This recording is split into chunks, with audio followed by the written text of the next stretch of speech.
ఆదర్శ పురుషుడయ్యా రామచంద్రుడు ఉడమిని పాలించే పుంగముండు రామచంద్ర చరిత రమ్యమై వెలుగొందే యుగ యుగాలు నిల్చే జగము మెచ్చే తండ్రి మాట విన్న తనయుడై వర్ధిల్లే రామచంద్రమూర్తి రఘుకులేశ శ్రీరామచంద్రుడు సీతమ్మ తల్లితో వనవాసము చేసి వాసికెక్కే హనుమ సహాయము కొని రాముడే తెంచె వాలిని చంపెను వైరిభూని ఏకపత్ని వ్రతుడే తెంచె లంకకు దశకంఠు నుంచంప దాటి కడలి ధర్మము నెలకొల్ప దశరథతనయుడు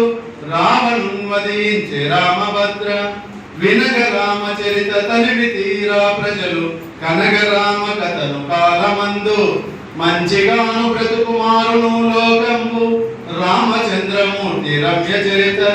ఒకటి రామ బాణం ఒకటి రామ పదము రాగముండు లోక రక్షకుండు దశరథాతనయుండు దైవమై నిలిచెరా దశరథాతనయుండు దైవమై నిలిచెరా పత్తిపాటి మాట పసిడి